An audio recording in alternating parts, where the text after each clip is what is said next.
The Leafs just became the most terrifying team in the NHL as following one of the most gutsy performances in the Core 4 era in yesterday night's game. The Toronto Maple Leafs have their eyes set on something bigger, but they have become the most terrifying team in all of hockey following their series win. We're going to break down exactly why, discuss what it means going forward, as well as discuss some interesting Leafs updates as we are now just days away from round 2, as well as a schedule update that has a lot of fans interested. Stay tuned for a lot of this episode, folks. But before we get into it, if you're a part of the percentage who aren't subscribed to the channel, this is the place to be for daily Leafs content. Ladies and gentlemen, if you're happy, the Leafs have advanced to round 2. We are on the road to 20,000 subscribers. It's a big goal, but the Leafs are doing big things. So make sure to hit that subscribe button. Ladies and gentlemen, Darius, a lot to go over today. Obviously, there's a lot of things going around here. The Leafs coming off of a huge win, and quite frankly, this is the biggest win in the Core 4 era. You can talk about, the Tampa Bay Lightning one. Sure, probably we thought it was going to be, but ultimately it wasn't because they lost the next round. As of this moment, the Leafs came out and did something that not only did no one expect, not necessarily, losing the series, but the way that they played yesterday. And it wasn't even their best game. You can look at some of the stats here. We have a bunch of quotes, but the way that I think they fought in this series, and we spoke about it in our live stream, they became a very terrifying team now. And I'm pretty confident that Florida's, a little bit not scared necessarily, but you have to keep an eye out for how this Toronto Maple Leafs team played. And despite, going up 3-0 and going down a couple games there at the end, they had a really strong series against a very, very good Ottawa Senators team who played some of the best hockey of their season in the bright lights. Yeah, absolutely. Credit where credit's due. Ottawa, great team. They're going to be a good team and a dangerous team. They just needed this experience in the playoffs, similar to the Montreal Canadiens right now. But fact of the matter is, you lost to the Toronto Maple Leafs, and the Maple Leafs are moving on to the Florida Panthers, a team that you saw 2 years ago. The one you saw 2 years ago went to the Stanley Cup final, and then the year after that won the Stanley Cup. So they've been there, done that. They have winning pedigree.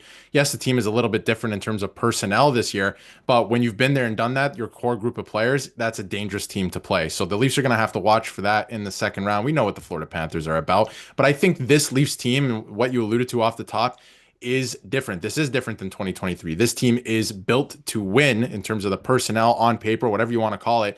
And I feel like the mindset has shifted a little bit. They had a really bad game 5, but they came in, finished the job in game 6 and, took care of business. So thought that was really good from them. And heading forward, I think we can expect more of the same. I would like to think that we can expect more of the same, but it's on them. It's on the core group of players. It's on the entire team to get it done. And we saw, who was the hero last night? Max Pacioretty. Who would have said that at the start of the season, right? So, everything has to come together at the right time. Everybody's got to be pulling their weight. The core 4 definitely has to be pulling their weight. And I thought they did in this series against the Ottawa Senators. But looking forward, it's going to be very exciting. When they're going to start, we don't know yet. There's a lot of variables. We'll get to that in a second. But it's going to be very exciting nonetheless. And I think the Leafs have a real opportunity here to, I think the Florida Panthers are the only real threat left in the Eastern Conference for the Toronto Maple Leafs. Yeah, and let's dive into, we have a bunch of quotes, a bunch of interesting things, but let's start and quickly go over, we covered in the stream yesterday, the scenarios for the schedules. And a little bit surprising, I mentioned there in the intro, there are currently 7 different scenarios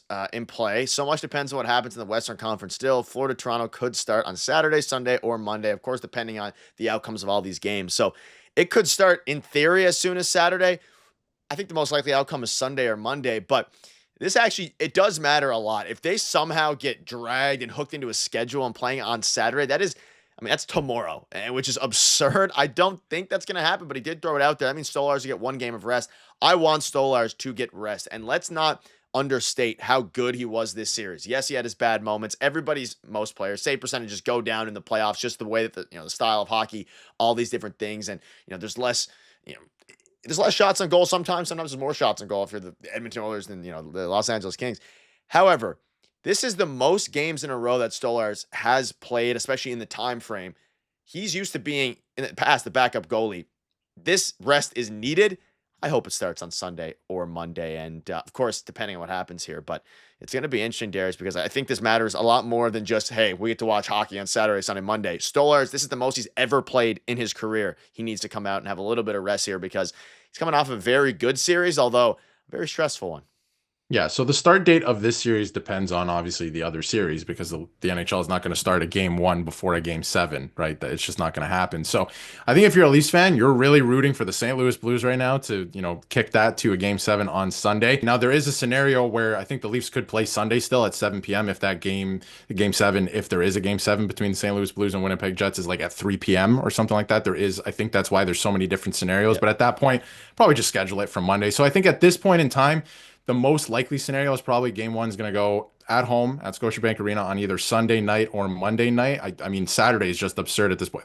It's tomorrow. You get one day off in between series. That's incredible. And even for the Florida Panthers, you get only a handful of days off, right? So it doesn't make much sense. I think you got to give these teams rest. But I know there's usually quick turnaround times on these series, but one day is crazy. So I'm hoping that it's Monday. I think they could use a couple days here, get refreshed, get, reframed, ready to go here against the Florida Panthers. It's going to be a tough test, and I think probably the hardest test that there would be left until the Stanley Cup final. So it's gonna be exciting. We'll see what day it starts. Yeah, most likely outcome for me, at least from what we're kind of thinking in here and doing some calculations in our head, probably Sunday, depending on how things go tonight against the Blues and the Jets. So it's going to be interesting there. Let's dive into some more things. Now, following the win over Ottawa, the Maple Leafs now have the fourth best odds to win the Cup at 11%, only behind Florida, Carolina, and Edmonton. And I think that, and we're going to have tons of videos, kind of talking about the Florida series, previewing it a little bit, but also discussing the path beyond Florida. Hopefully, if we get to that point, is a little bit weaker than the Florida Panthers themselves. And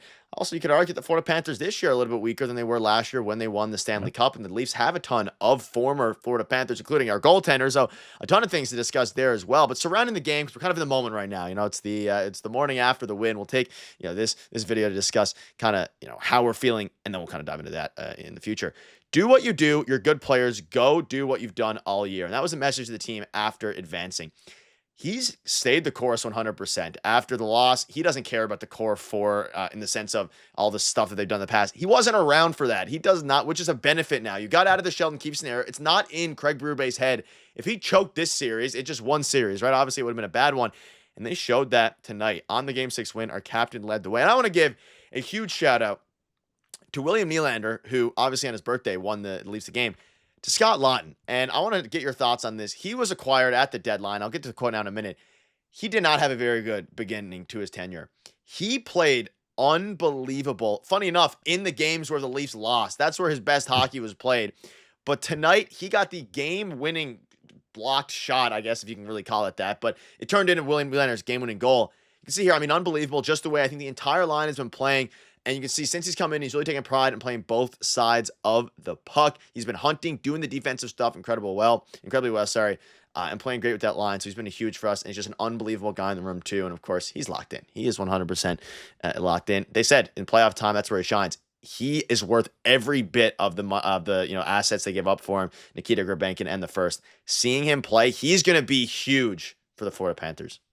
Against absolutely. Florida. Against the Florida Panthers. Yeah. No, he's going to be a huge piece. And I think there's a lot to talk about when it comes to Scott Laughton. Like you said, when he first came in, he looked kind of awkward. He had no confidence, right? And we were like, oh, this is not looking like a good trade. Although I said, give him at least 5 games. And then even around game 6 and 7, we're like, oh boy, this could end up pretty bad. But, moved down to the fourth line. A lot of people weren't happy about that, giving up a first round pick for a fourth liner. But he makes the team better, and you need him in moments like this. And he's made the fourth line something that is very useful. It has an identity. He's played great. Like you said, ironically, his best games are in losses, but he had another really, really strong performance in last night's game to clinch the series. And like you mentioned too, with that block shot at the end, I think it speaks volumes that not only did he block the shot that led to William Nylander scoring the goal, he was on the ice with less than a minute left. Craig Berube put him on the ice because he trusts him in that scenario, in those situations. So he's going to come up big, I think, in the next series as well. And he's going to be a huge factor for this team if they want to go on a run here. So he's been great. He's settled into the role. He's playing with a lot of confidence now, and he's coming up with some big plays. So love Scott Laughton. He's from here. He wants to win. There's nothing not to love about the whole scenario right now. Yeah, and he's locked up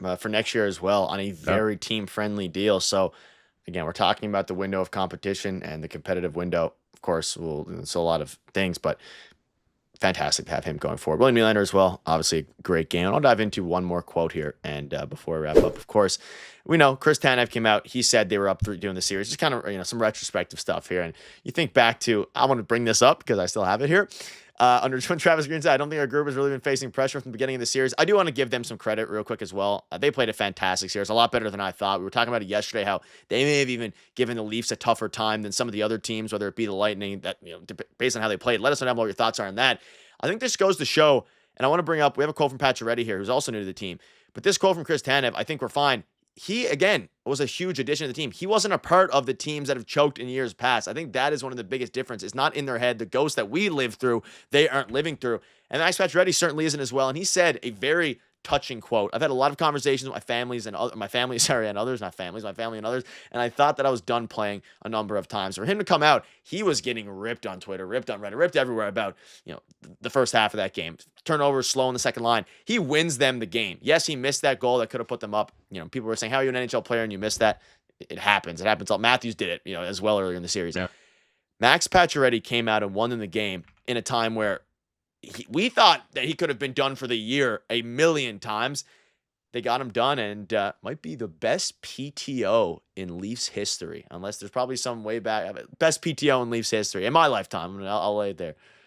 No, I think that probably it might be, honestly, at this point. Maybe Steven Lorentz. I don't know. In recent memory, there's not too many that have stuck around with the team. So maybe, big goal. Just because of the goal. Or Max. Yeah, just because of the goal. No, he's been great all year. He's added a physical presence and I think some leadership to this team when he has played. Yes, he's been riddled with injuries all year, but the fact that he's stuck through it, he's gotten his conditioning back up, right? He's back in the lineup. He's fought through everything and making a difference. That's huge. That's crazy. What a great story for Max Pacioretty. So, and then again, scoring the series winning goal, the game winning goal, I guess, in yesterday's game. Huge. Right place, right time. He's driving the net. He's making things happen, right? So love to see that. He's got to continue to do that, right? So we'll see what he brings to the table in the next series. But this is really exciting, I think, for the Leafs because this is a bad game 5. But if you look at the rest of the games, this is a good series win. They were in control for most of it. So really like it from the Toronto Maple Leafs. And we'll see what the next series brings against the Florida Panthers. Yeah, let us know in the comments if I'm missing someone on the PTO there.